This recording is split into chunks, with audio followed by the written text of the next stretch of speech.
I'm Tim Nesman, Ship Superintendent and Educational Outreach Coordinator for the USS KIDD.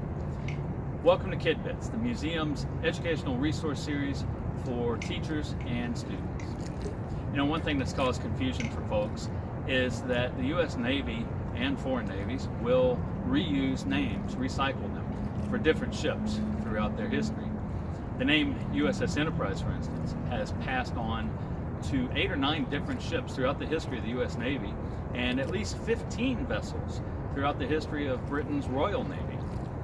Now, traditionally, the name does not pass on to a new vessel unless the vessel that previously had it is no longer afloat. But that's changed in recent years. Currently, there are 3 different vessels afloat that bore the name USS KIDD. Now, that's caused a little bit of confusion as we have gone along. In 2014, particularly during the loss of the Malaysian jetliner Flight 370, and again in 2020 at the start of the global pandemic for COVID-19. So how do you tell the difference if the ships all have the same name? Simple. Hull numbers. The 3 ships that have borne the name KIDD were all named for one man, Rear Admiral Isaac Campbell Kidd Sr. Rear Admiral Kidd was killed in action during the Japanese attack on Pearl Harbor, Hawaii on December 7, 1941. Receiving the Medal of Honor posthumously, he had a ship named for him in February of 1943, USS KIDD DD-661. 2 more ships bearing his name followed in 1981 and in 2005. DDG-993 and DDG-100, respectively. DD-661 served throughout World War II, the Korean War, and the Cold War, before being retired in 1964 and becoming the centerpiece of our museum here in Baton Rouge in 1982. DDG-993 served in the later years of the Cold War and in the Persian Gulf War during Operations Desert Shield and Desert Storm. She retired in 1998 and was later sold to the Republic of China, also known as Taiwan, where she was renamed ROC Zhouying and received a new hull number, DDG 1803. The third KIDD, DDG 100, has operated in support of Operation Enduring Freedom and continues to sail today as part of the U.S. Navy. Where do you find hull numbers? It varies a little from one Navy to another, but for the U.S. Navy, you'll find them to either side of the ship's bow and to either side of her stern.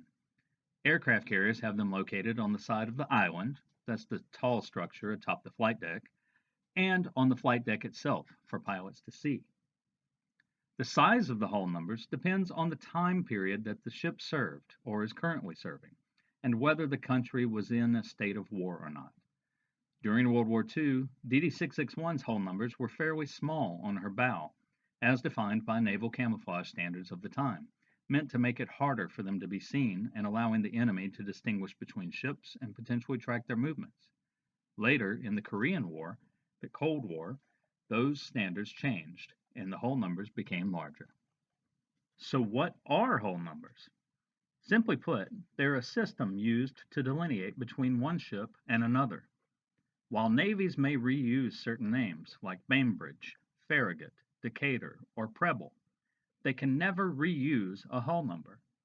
Most people make a major mistake when defining their purpose, stating that USS KIDD DD-661 was the 661st destroyer built by the U.S. Navy. Wrong. The hull number refers directly to a contract. Simply put, the first USS KIDD was the 661st destroyer contracted to be built by the U.S. Navy. It's not unusual for construction contracts to be canceled, so our KIDD is definitely not the U.S. Navy's 661st destroyer to be built. For those that watch and read science fiction, an easy reference point here is Star Trek. Gene Roddenberry, the show's creator, was an Army Air Corps veteran and thus familiar with the military. He built a fair number of naval traditions and terminology into his fictional starship and Starfleet. The starship USS Enterprise has a hull number of NCC 1701. According to some sources, The NCC in the whole number literally means Naval Construction Contract. If true, based on her whole number, that particular enterprise should be the 1,701st starship contracted to be built by the United Federation of Planets. So what does the DD in DD 661 mean? It's part of a hull classification system that tells the type of vessel that is contracted to be built. DD means destroyer. BB is the designation for battleships. CA and CL are the designations for heavy and light cruisers, respectively.